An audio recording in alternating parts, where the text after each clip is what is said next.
través de la señal de Radio Nuevo Mundo, presentamos el programa Academia Libre, un espacio que sintoniza con la actualidad educacional, el desarrollo científico y el mundo de las artes. Aquí la Universidad Pública pone sus micrófonos al aire. Con ustedes, David Evia. Vaya nuestro más cordial saludo a todos los auditores que a esta hora sintonizan Academia Libre, un programa donde la educación, las ciencias y las artes confluyen para hacer de la creación de conocimiento un espacio público. Me acompañan Cristian Castro y Laura Montoya. Conversamos sobre educación en Academia Libre. España se encuentra rezagada en cuanto al esfuerzo presupuestario destinado a la educación terciaria, es decir, universidades y centros de formación profesional, según el informe Educación en Glance 2014, comparada con otros países de la OCDE. En 2011, solo el 1,1% del gasto público total español se destinó a la educación superior, muy por debajo de la media de la OCDE, que se sitúa en 3,3%, según recoge una publicación de FUNCAS titulada La financiación de las universidades, sostenibilidad, eficiencia y redistribución. Vanessa Berlanga, profesora del Departamento de Empresa y Economía de la Universitat Abat Oliba CEU, comparte su perspectiva sobre varios aspectos críticos de la educación superior en España. Respecto del gasto público en educación superior en ese país, en comparación con otras naciones de la OCDE, Berlanga señala que España invierte menos. Específicamente, comenta, el gasto en educación superior representa el 1,26% del PIB de España, mientras que la media de la OCDE es del 1,43% del PIB. También explica que desde la investigación se ha observado que mecanismos de apoyo como la beca salario son fundamentales para compensar estas diferencias de inversión, especialmente para grupos socioeconómicamente desfavorecidos. Esto refuerza la necesidad de políticas equitativas de financiación. A nivel mundial, los estudiantes emplean una diversidad de mecanismos financieros para costear sus estudios superiores, desde becas hasta subvenciones. En Europa, los sistemas de financiación varían considerablemente. Por ejemplo, los países nórdicos optan por un modelo de becas generosas, mientras que en Reino Unido y los Países Bajos predominan los préstamos. Por otro lado, naciones como Austria, Francia y España han otorgado subvenciones directas a las instituciones educativas, financiadas con los impuestos generales.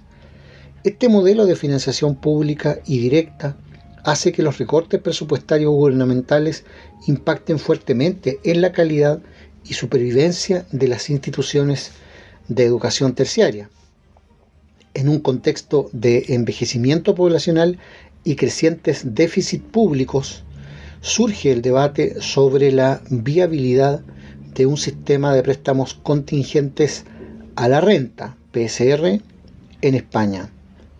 Se plantea que esta estructura podría ser altamente progresiva, con el 25% superior de la distribución de ingresos pagando casi la totalidad de la matrícula y el 10% inferior prácticamente exento. Además, la proporción de la educación universitaria financiada por el gobierno podría reducirse entre 16 y 56 puntos porcentuales en comparación con el sistema actual. Oriol Amat, presidente del Registro de Economistas Docentes e investigadores del Consejo General de Economistas y catedrático de la UPF, destaca que el gasto público en educación superior en España es relativamente bajo en comparación con los otros países de la OCDE. De acuerdo con el informe CID de 2023, que recoge datos precisamente de la OCDE, España destina $14.361 por estudiante de educación superior, mientras que el promedio de la OCDE es de un 20% superior. En términos de PIB, también gastamos un 20% menos que la media de la OCDE, señalan los españoles. Es relevante la comparación con Francia y Portugal en términos de financiación de las universidades. En Francia hay más burocracia que en España, pero en cambio las universidades están mucho mejor financiadas. En Portugal, las universidades no reciben más financiación que en España, pero a cambio las universidades tienen mucha más autonomía de gestión y estructuras jurídicas más ágiles. España está en el peor de los dos mundos comparado con Francia y Portugal. Hay mucha menos financiación que las universidades francesas y mucha más burocracia y menos autonomía de gestión que las universidades portuguesas. Las universidades españolas mejorarían mucho sus déficits si consiguieran más financiación o al menos estructuras jurídicas más ágiles. El gasto público universitario en España alcanzó su máximo en el año 2009, con un 1,09% del PIB. La crisis económica redujo este indicador, que cayó al 0,85%, y apenas se recuperó ligeramente hasta el 0,86% en 2011, aún lejos de los niveles anteriores a la crisis. Este fenómeno es parte de una dolencia europea caracterizada por el envejecimiento de la población, la insuficiencia de las finanzas públicas y los primeros efectos del cambio climático. Sin embargo, la demanda de educación superior sigue siendo alta. Según Statista, el número de estudiantes matriculados en universidades españolas aumentó un 4% desde el curso 2008-2009 hasta 2014-2015, alcanzando cerca de 1,7 millones de estudiantes. Curiosamente, el número de estudiantes en universidades privadas se triplicó en el mismo periodo, una clara reacción a la estrechez presupuestaria de las instituciones públicas. Amat también considera que el gasto público universitario en España ha mostrado una tendencia a la estabilización en los últimos años, aunque no ha recuperado los niveles previos a la crisis económica de 2008. Según el Ministerio de Educación, el presupuesto destinado a las universidades ha aumentado ligeramente en los últimos años, pero sigue siendo insuficiente para cubrir todas las necesidades del sistema universitario.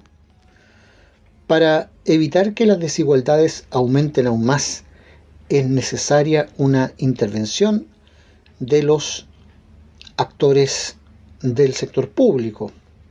Un reto importante para la viabilidad de los sistemas en España es el funcionamiento del mercado laboral para los graduados universitarios.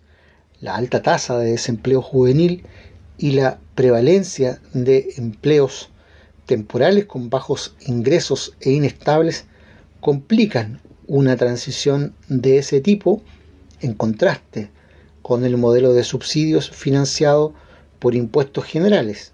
En ese sentido, España presenta un caso especialmente extremo de mercado laboral disfuncional, donde la volatilidad en el empleo temporal plantea desafíos significativos para ingresos futuros y el pago de los créditos universitarios. A diferencia de España, el Reino Unido ha incrementado significativamente los recursos destinados a la educación universitaria mediante varias formas en las últimas 2 décadas. Estas reformas han incluido el aumento de las tasas y la implementación de un sistema de préstamos condicionados a los ingresos, lo cual ha mostrado buenos resultados en términos de progresividad y acceso a la educación. En cuanto a la evolución del gasto público universitario, Berlanga indica que aunque hubo un ligero aumento del 1% en el gasto público en educación superior entre 2012 y 2018, esto contrasta con un crecimiento del PIB de 12,8% durante el mismo periodo. este estancamiento en la inversión en educación superior podría tener repercusiones a largo plazo en la calidad y accesibilidad de la educación superior, afirmó.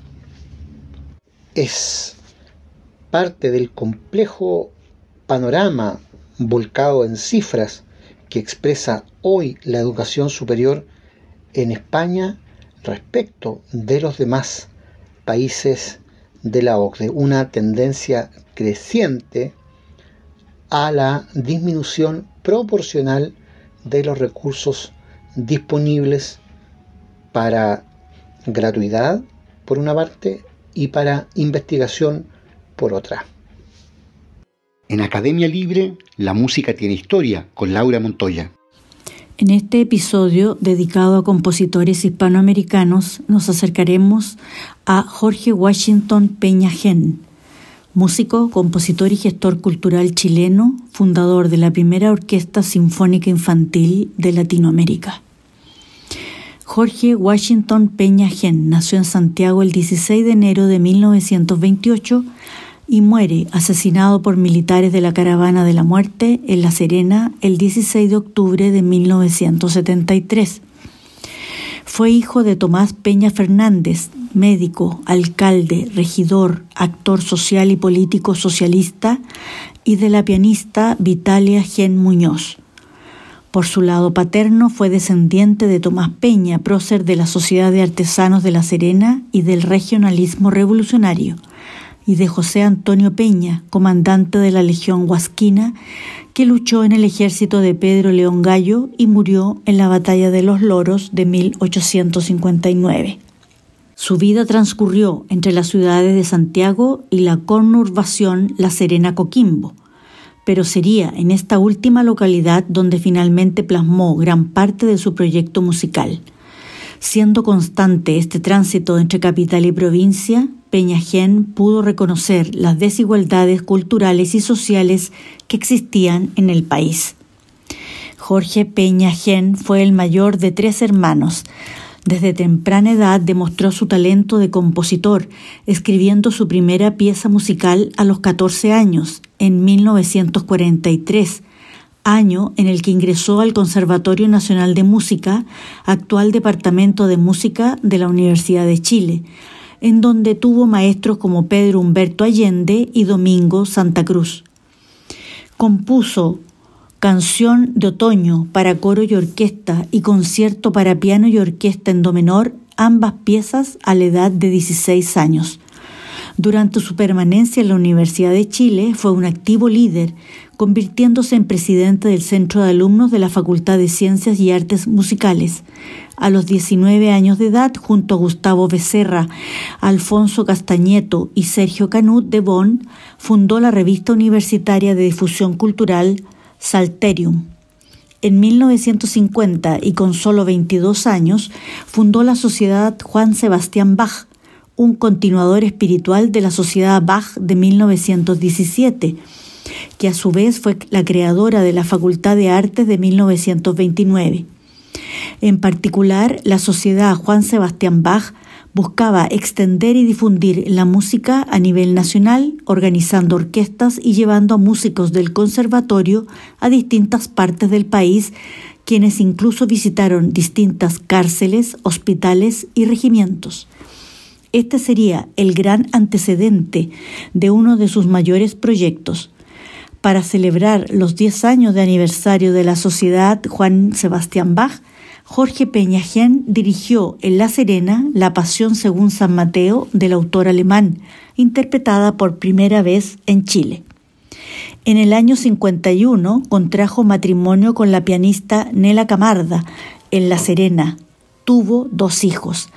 Desde La Serena como centro cultural, Jorge Peña desplegó su eficaz trabajo junto con su esposa y equipos de profesores y ciudadanos que confiaban en su liderazgo. Involucró a niños, jóvenes y adultos en un accionar definido como apostolado por destacados músicos y la prensa chilena de la época. Conciertos, recitales, conferencias, clases, obras teatrales se sucedían incesantemente no solo en La Serena, sino además en las ciudades cercanas.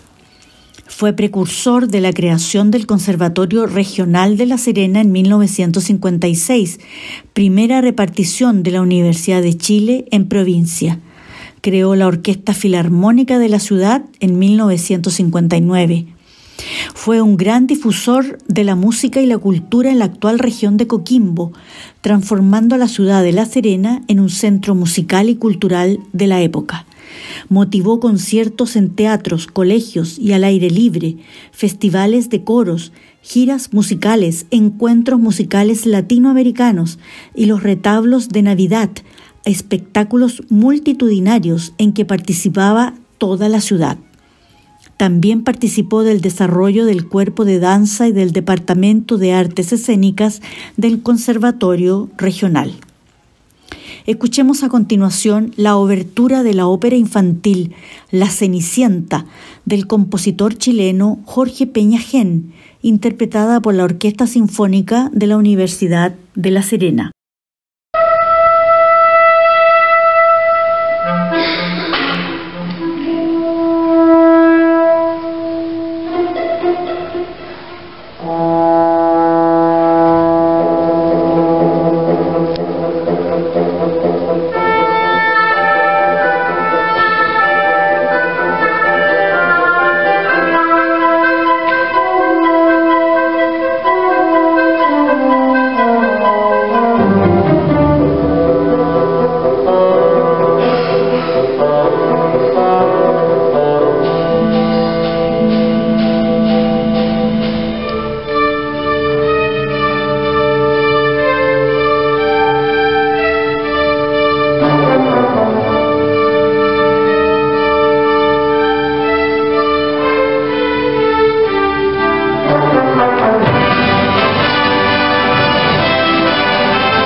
Hemos escuchado la obertura de la ópera infantil La Cenicienta del compositor chileno Jorge Peña Gen, interpretada por la Orquesta Sinfónica de la Universidad de La Serena.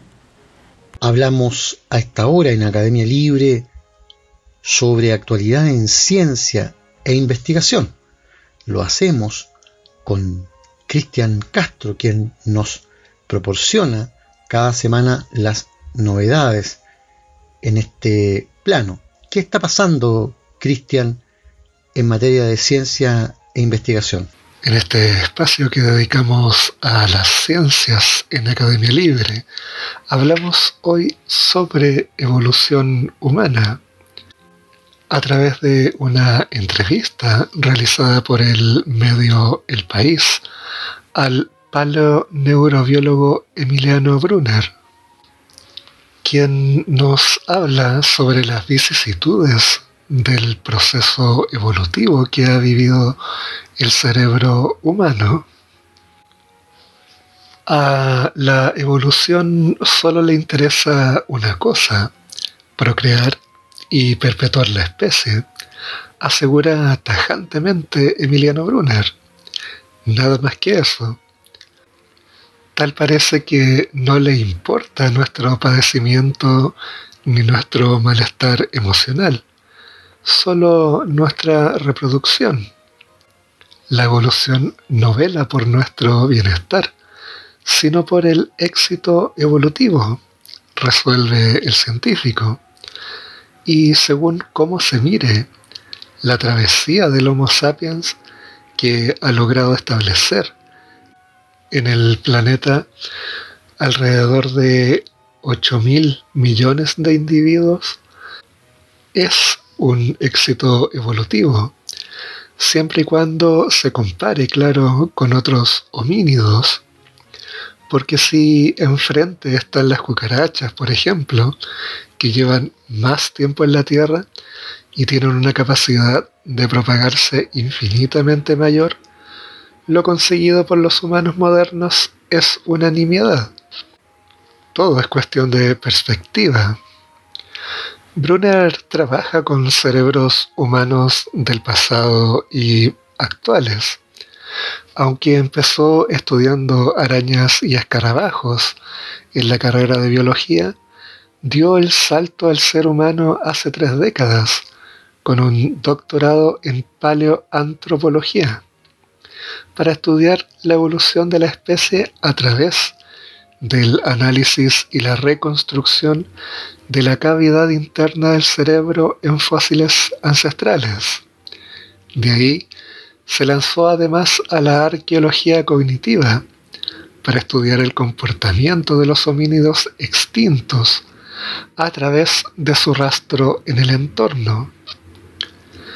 El científico que ejerce como paleobiólogo en el Museo Nacional de Ciencias Naturales en España da esta entrevista al medio El País tras dar una conferencia en Barcelona en el marco de unas jornadas de la Unidad de Obesidad y Cirugía Bariátrica del Hospital del Mar, especializado en integración visoespacial, como el cerebro recibe y procesa la información visual y somática. Brunner advierte que los humanos han desarrollado un cerebro 3 veces más grande de lo que tendría que tener un primate de nuestro tamaño, y quizás la estructura no está preparada para tanta potencia. El cerebro piensa mucho y el cuerpo sufre porque no está preparado para un motor que fuerza tanto, avisa durante la charla y profundiza en ello en la entrevista. Usted ha estudiado la anatomía del cerebro y el comportamiento de las especies que nos precedieron. ¿Cómo hemos cambiado?, se le pregunta.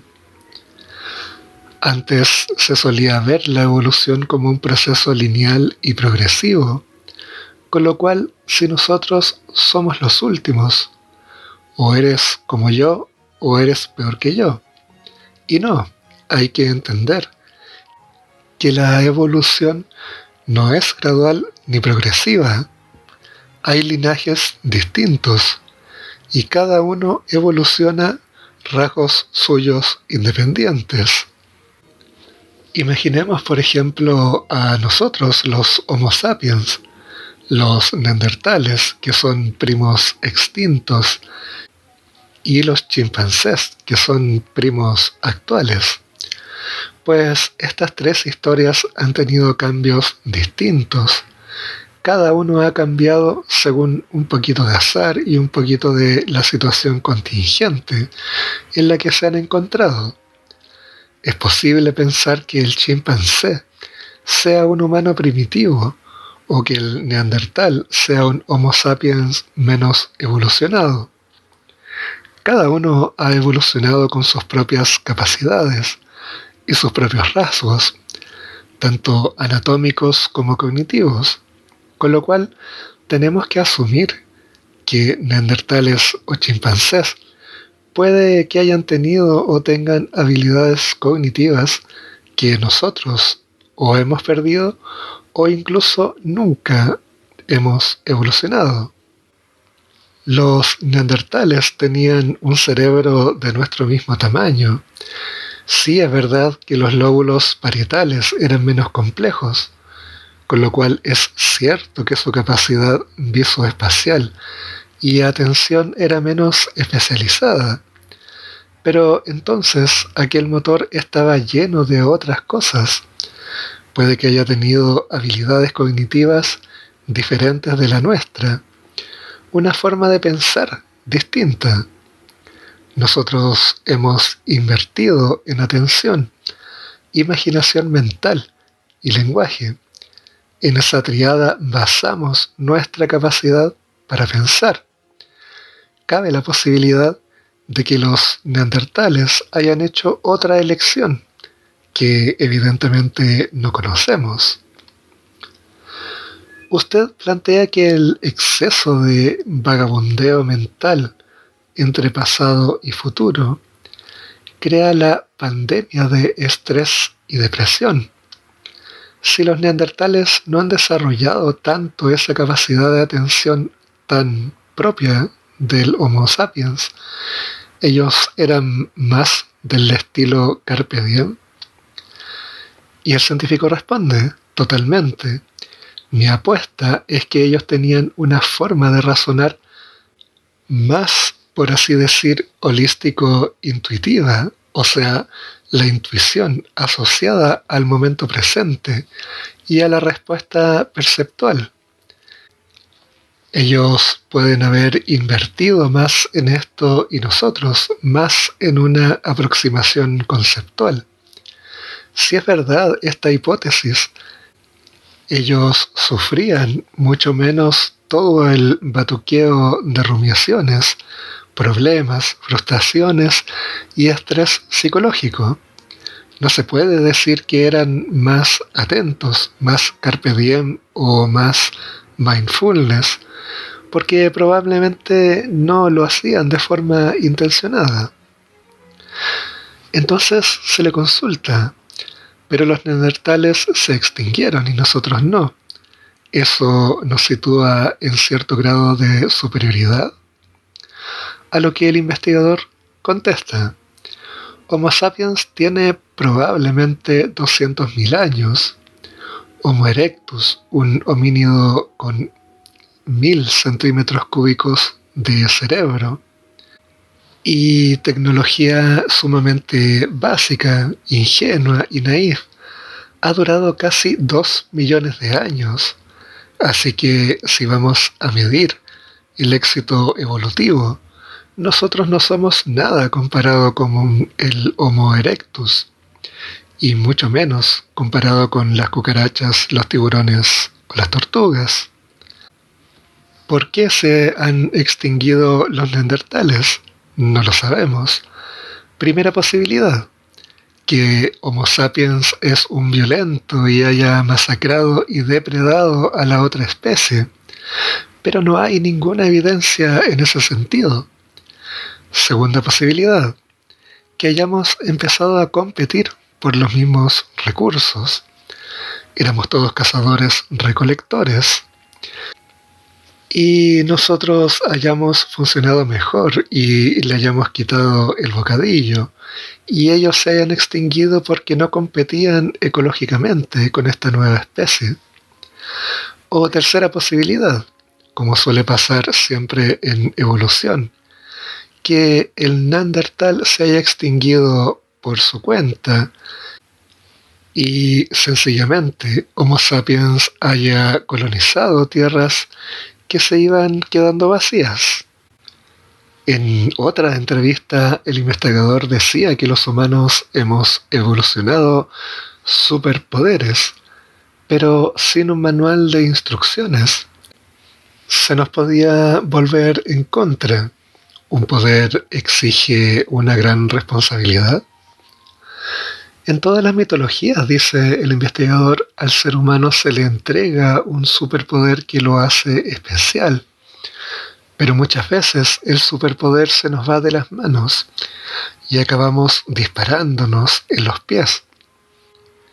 Y es lo que pasa probablemente en el caso de nuestra capacidad de proyección mental. Se nos da tan bien proyectar en el pasado y en el futuro que empezamos a crear mundos que no existen y finalmente el presente se hace chiquito, mientras que el pasado y futuro se hacen gigantes. Y este pasado y futuro empiezan a teñirse de inseguridad, miedo, incertidumbres, tristeza, melancolía, y esto aplasta nuestro presente y aplasta sobre todo nuestra capacidad de respuesta psicológica. Eso explicaría el contexto global de malestar emocional en auge del que alertan algunos científicos. En mi opinión, responde si el problema se debe a nuestra capacidad de proyección, la relación entre atención, imaginación mental y lenguaje es algo pandémico, independientemente de tu cultura. Y no es de hoy, pero no sabemos desde cuándo el Homo sapiens ha evolucionado esta forma de sufrir. El cerebro moderno lo empezamos a encontrar hace alrededor de 80.000 años, mucho después del origen del Homo sapiens, que es alrededor de hace 200.000 años. Si es verdad esta hipótesis, en aquel momento se establece este sufrimiento, esa capacidad de no estar nunca en el presente, porque siempre estás en el pasado y en el futuro. Es un superpoder, porque te permite desarrollar una tecnología y una sociedad súper compleja, pero que te genera un estrés psicológico constante a lo largo de la vida. ¿Y se puede acabar desequilibrando este superpoder? Depende de quién. Para la evolución estamos súper bien, porque solo quiere que te reproduzcas y solo hay una especie que tiene distribución mundial y que cuenta con 8.000 millones de individuos. Esto es un éxito total. Ningún primate lo ha hecho mejor, aunque en comparación con las cucarachas somos malísimos. ¿Qué tal a nivel de calidad de vida? Muy mal, pero a la evolución eso no le interesa. Es el individuo el que tiene que implicarse y decidir qué es más importante. Se le pregunta entonces, usted hablaba en su charla de que existen desajustes evolutivos. ¿Patologías como la obesidad responden a un desajuste evolutivo?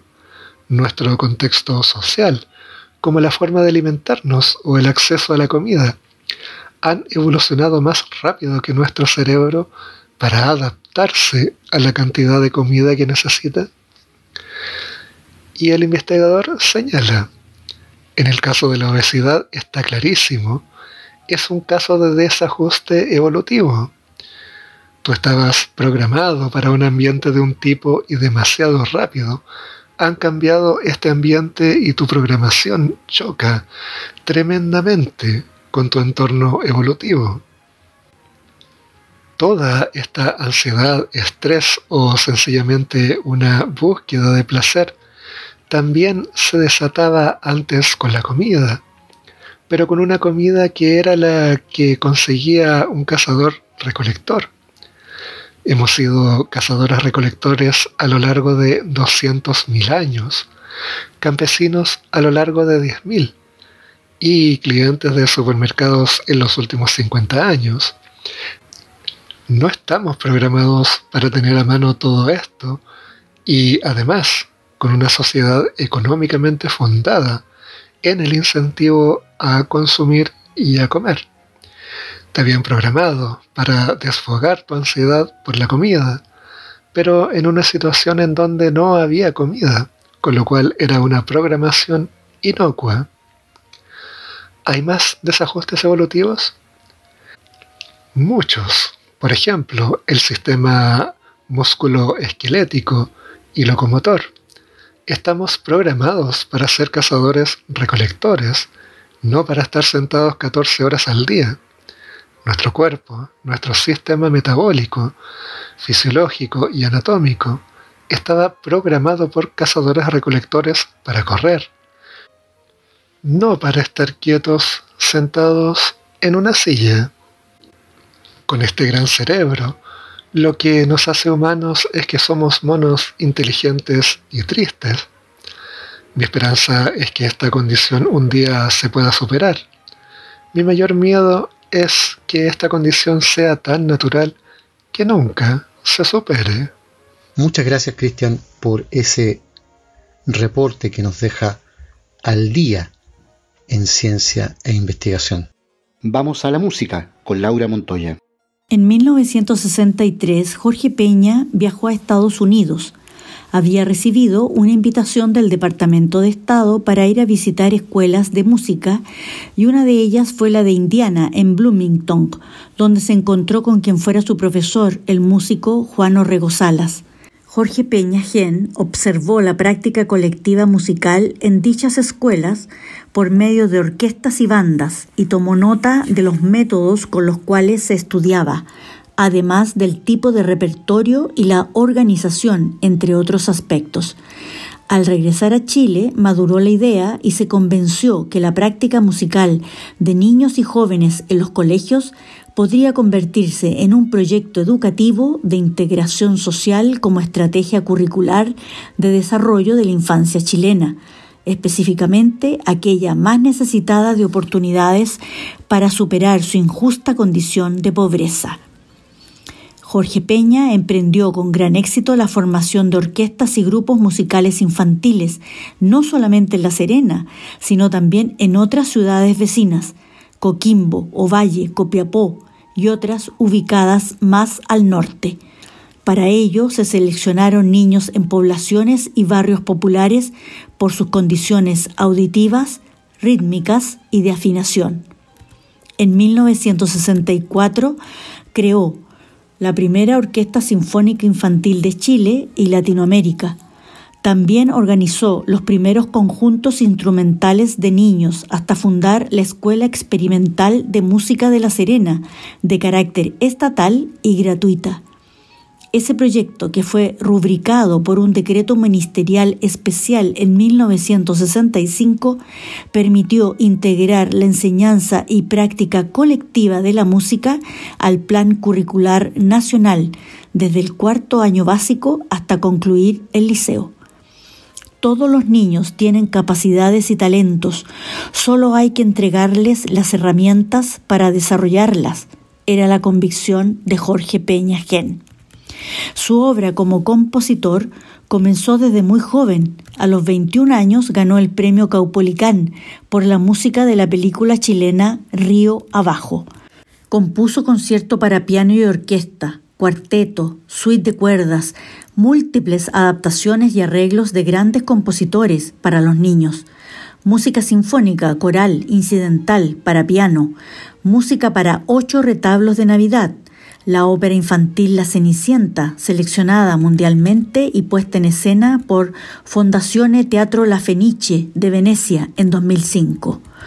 Compuso además concertino para violín y orquesta de niños, concertino para piano y orquesta de niños, cuarteto para cuerdas, 2 piezas para quinteto de vientos, sonata para violín y piano, tonada para orquesta, música para el ballet La Coronación, ciclo de canciones para barítono y orquesta, canciones de Montepatria, música incidental para las películas Río Abajo, Tierra Fecunda y El Salitre, entre otras obras. Realizó innumerables orquestaciones y adaptaciones de obras para sus niños músicos, siendo una de las más célebres y emblemáticas La Juguetería de Próspero Bisquer. En septiembre de 1973, poco después del golpe militar, Jorge Peña Gen fue acusado de internar armas en los estuches de los violines de los niños. Fue tomado prisionero e incomunicado en la cárcel de La Serena. Durante sus días de incomunicación compuso una melodía en un pequeño trozo de papel que escribió con palos de fósforo quemados. El 16 de octubre de 1973, a la edad de 45 años y en plena facultad de sus capacidades, con el pretexto de cumplir un último interrogatorio para salir en libertad y sin tener cargo alguno en su contra, fue trasladado a las 12:34 horas desde la cárcel de La Serena por una patrulla militar a cargo del teniente Marcelo Morembrito hasta el regimiento Arica de esa ciudad, donde fue interrogado por horas y luego baleado en el cráneo, el mentón y ametrallado por la espalda, según el certificado de función del Registro Civil e Identificación de Chile emitido el 11 de diciembre de 1988. El caso de Jorge Peña Gen aparece en el informe de Verdad y Reconciliación. Dejó 2 hijos, María Fedora y Juan Cristián. Jorge Peña Gen fue nombrado Hijo Ilustre de La Serena. Es miembro de número del Instituto de Bellas Artes de Chile y una de las víctimas emblemáticas de la violación de los derechos humanos durante la dictadura cívico-militar. Su trabajo convirtió a la ciudad de La Serena en faro musical y cuna de las orquestas infantiles y juveniles en América Latina. Su plan docente musical, que dio origen a las orquestas infantiles y juveniles en Chile y América Latina, está inscrito en la UNICEF como plan para la erradicación de la pobreza. Esto fue reconocido durante el gobierno de Ricardo Lagos, cuando la entonces primera dama Luisa Durán impulsó la creación de la Fundación de Orquestas Juveniles e Infantiles de Chile. La de La Serena se llamó Orquesta Sinfónica Juvenil Jorge Peña Gen. La conmemoración del Día de la Música de 2009 en Chile estuvo dedicado a Jorge Peña Gen, por lo que se desarrollaron conciertos en su memoria a lo largo del país. Escuchemos a continuación Melodía Inconclusa del músico y compositor chileno Jorge Peña Gen, compuesta cuando estaba incomunicado en la cárcel de La Serena poco antes de su asesinato en octubre de 73. Peña Gen utilizó un fósforo quemado sobre papel de cigarrillos. Melodía Inconclusa, interpretada por la Orquesta Estudiantil Municipal de Lebu.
Hemos escuchado Melodía Inconclusa del músico y compositor chileno Jorge Peña Gen, compuesta cuando estaba incomunicado en la cárcel de La Serena poco antes de su asesinato en octubre de 1973.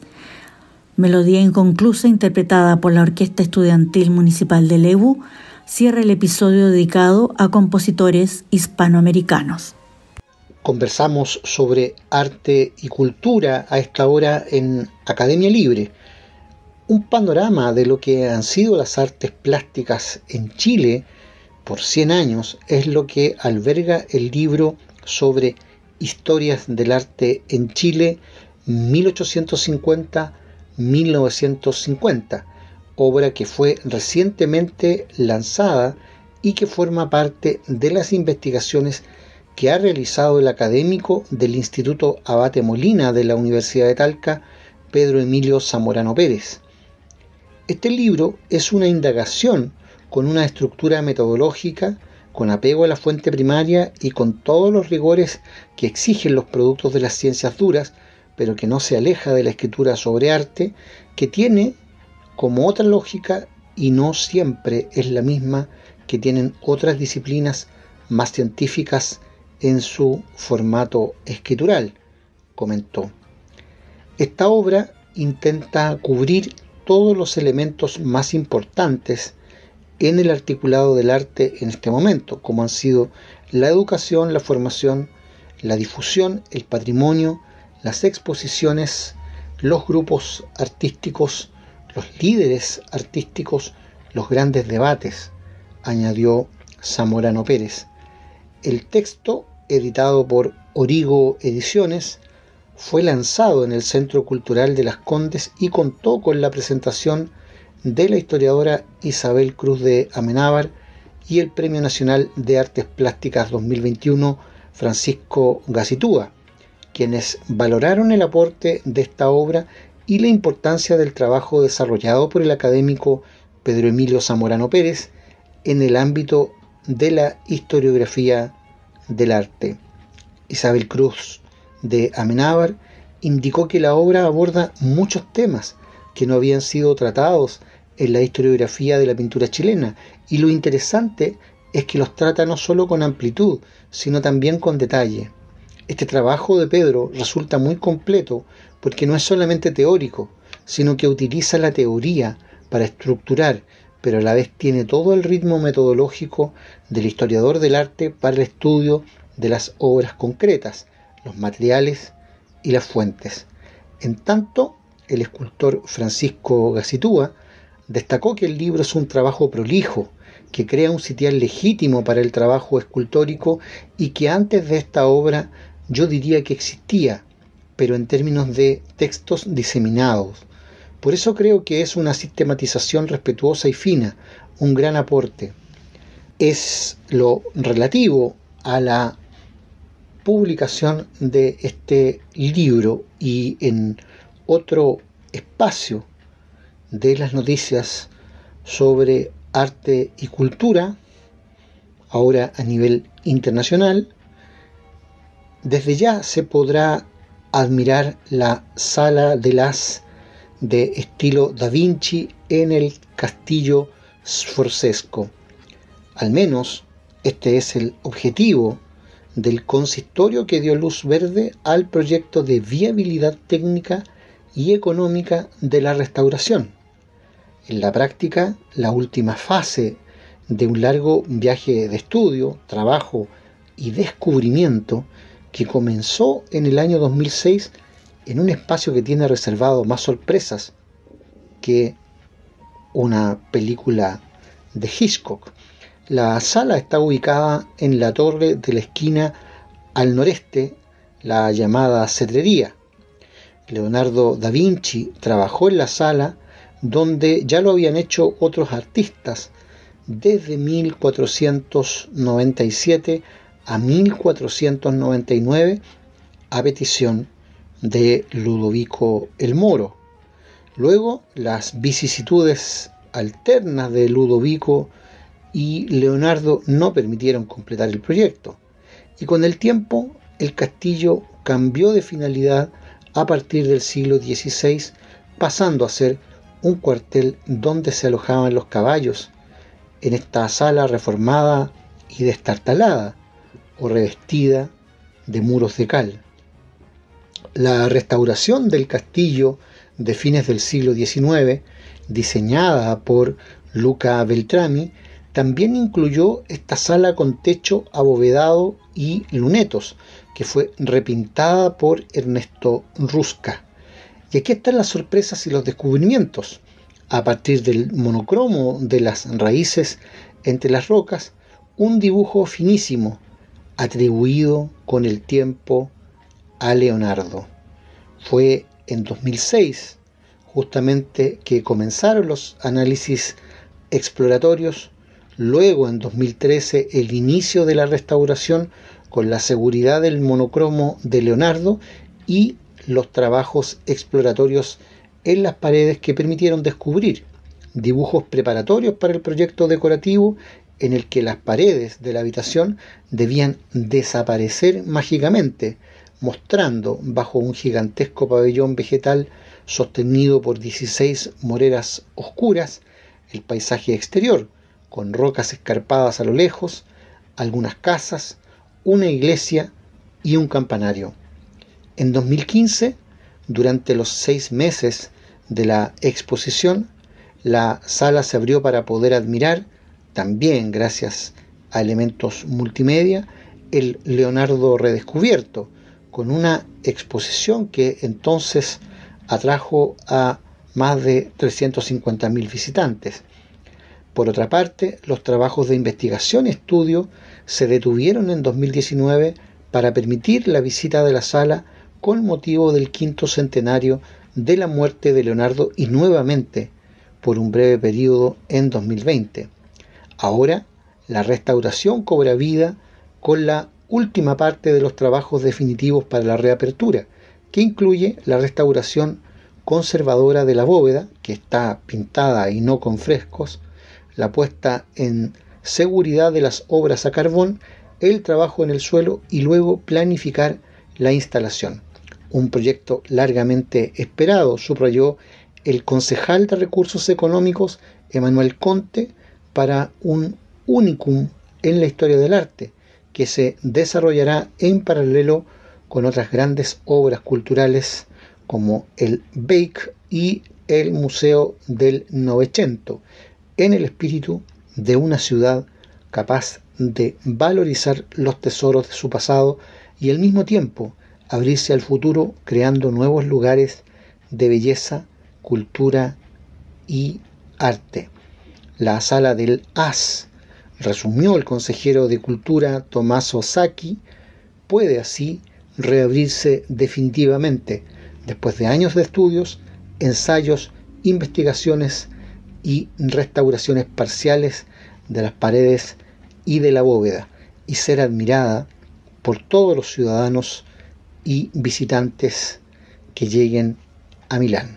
Concluye aquí, en Radio Nuevo Mundo, esta emisión de Academia Libre, un programa producido por la Comisión Ejecutiva de la Universidad. En los micrófonos, Laura Montoya, Cristian Castro y David Evia.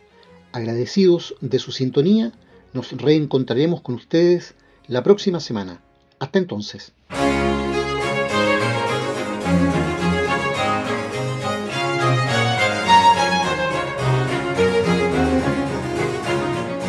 Concluye aquí este capítulo de Academia Libre, un programa que aporta miradas críticas a la construcción de la sociedad.